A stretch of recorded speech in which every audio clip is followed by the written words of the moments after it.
Ground সুতা কাপড়ের ভিত্তি দেয়, টাই সুতা সবকিছু একসাথে ধরে রাখে, ফ্লিস সুতা ভেতরের অংশ নরম এবং উষ্ণ রাখে। তিনটা মিলেই তৈরি হয় পারফেক্ট ফ্যাব্রিক। যারা মেশিনে কাজ করি তারা জানি প্রতিটা সুতা প্রতিটা লুপের পেছনে থাকে পরিশ্রম আর অভিজ্ঞতা। নিটিং মেশিনের সবচেয়ে গুরুত্বপূর্ণ অংশগুলোর মধ্যে একটি হলো নিডেল।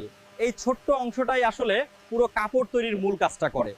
নিডেল সুতা ধরে লুপ তৈরি করে এবং সেই লুপের মাধ্যমেই কাপড় তৈরি হয়। সহজভাবে বললে নিডেল ঠিকমতো কাজ না করলে ফ্যাব্রিকই ঠিক হবে না। The main parts of the needle আর হুক সুতা ধরে, ল্যাচ সুতা আটকে রাখে, স্টেম পুরো নিডেলকে সাপোর্ট দেয়। বলে সুই কেন গুরুত্বপূর্ণ? কাপড়ের মান সুইয়ের উপর নির্ভর করে। একটি ক্ষতিগ্রস্ত সুই হোল, লাইন বা মিস স্টিচ সৃষ্টি করে। নিয়মিত নিডেল ক্লিন ও চেক করুন। বাঁকা বা ভাঙা নিডেল সাথে সাথে পরিবর্তন করুন।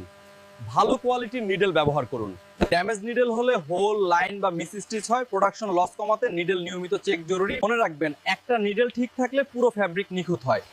নিটিং মেশিনের নিডেল ছোট, কাজ কিন্তু অনেক বড়। একটা ভুলে কাপড়ে পড়ে দাগ আর হাজারো ঝামেলার ঘর। লুপ ধরে গড়ে তোলে সুন্দর ফ্যাব্রিকের লাইন। ভালো নিডেল মানেই কোয়ালিটি সবসময় ফাইন। তাই নিয়মিত চেক করুন, রাখুন সব ঠিকঠাক। নিডেল ভালো থাকলে প্রোডাকশন হবে একদম ঝকঝক। নিটিং মেশিনের নিডেল শুধু একটি পার্ট না, এটি পুরো ফ্যাব্রিক কোয়ালিটির মূল নিয়ন্ত্রণকারী। ধন্যবাদ।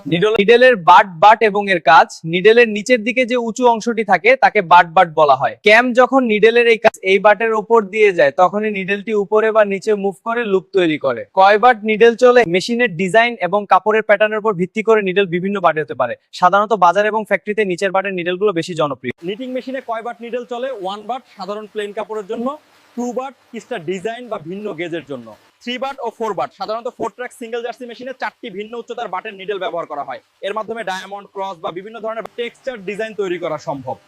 সহজ কথায়, একটি মেশিন সাধারণত সর্বোচ্চ 1 থেকে 4টি বাট সুই দিয়ে চলে। আপনার মেশিনের ক্যাম সেটআপ বা ডিজাইন কতটা জটিল তার উপর নির্ভর করে বাট ওয়েল্ডের সংখ্যা পরিবর্তিত হবে। সিঙ্গেল জার্সি মেশিনে সাধারণত 4টি ট্র্যাক থাকে। এখানে 4 ধরনের বাটের নিডেল ব্যবহার করা হয়। এই 4টি ট্র্যাকের নিডেল সাজিয়ে আপনি প্লেন জার্সি ছাড়াও বিভিন্ন ডিজাইন তৈরি করতে পারবেন। টাক ডিজাইন, মিস ডিজাইন পিক বা মেস ফেব্রিক তৈরি করতে পারেন। ইন্টারলক বা রিব মেশিনে সাধারণত 2 সেট নিডেল থাকে। ডাবল জার্সি জুনে সাধারণত 2 সেট নিডেল থাকে। এই যন্ত্রটিতে সিলিন্ডার এবং গাসার রয়েছে। এখানে সাধারণত লং বাট এবং শর্ট বাট নিডেলের কম্বিনেশন ব্যবহার করা হয়। এই কম্বিনেশনটি ইয়ান ডায়ালটি সেটিংস অ্যাড্রেসিং এ খুবই কার্যকর। যে কাপড়ের ডিজাইন বা জিএসএম পরিবর্তনের জন্য নিডেল ও ক্যামেরাটা পরিবর্তন। বিশেষ করে সিঙ্গেল জার্সি 4 ট্র্যাক মেশিনে নিডেলের বাটের ব্যবহার সবচেয়ে বেশি গুরুত্বপূর্ণ। প্রথমে নিডেল সেটআপ চেক করতে ডিয়াস্ট বাটন প্রতি নিডেল বাটগুলো সঠিকভাবে গাইডেড হয়। এই সেটআপ কমপ্লিট হলে মেশিন রান করা যাবে। নিডেলের বাটের উচ্চতা, মেশিনে সাধারণত 4 ধরনের নিডেলের বাট থাকে।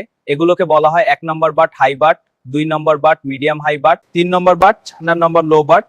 এই 4টি আলাদা বাটের নিডেল ব্যবহার করার কারণ হলো যাতে আপনি ক্যামের সাহায্যে দেখুন আমরা আলাদাভাবে প্রতি নিডেলকে নিয়ন্ত্রণ করতে পারি। মানে কিছু নিডেল এখন সক্রিয় হচ্ছে, এটা আমাদেরকে সুনির্দিষ্ট ডিজাইন তৈরি করতে দেয়। দেখুন এই বোতাম টিপে আমরা নিডেলকে নিয়ন্ত্রণ করতে পারি। যেমন কিছু নিডেল সুতা ধরবে, এটা হলো নিট। কিছু নিডেল শুধু লুপ ধরে রাখবে, এটা টাক।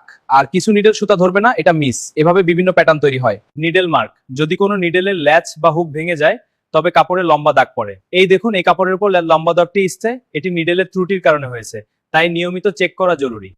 বাট ভেঙে যাওয়া, অতিরিক্ত টাইট ক্যাম বা ভুল টাইমিং এর কারণে নিডেলের বাট ভেঙে যেতে পারে। তেল বা ডাস্ট, নিডেলের খাঁজে তুলা বা ডাস্ট জমলে লুপ ছোট বড় হতে পারে। আপনি যখন নতুন নিডেল সেট করবেন তখন অবশ্যই চেক করে নেবেন যে নিডেলের গেজ এবং বাটের উচ্চতা আপনার মেশিনের সিলিন্ডার ও ক্যামের সাথে মিলছে কিনা। আপনার মেশিনে এখন কত গেজের নিডেল চলছে বা নিডেলের কোনো নির্দিষ্ট সমস্যা যেমন নিডেল মার্ক বা হোল, এই ধরনের সমস্যা হতে পারে।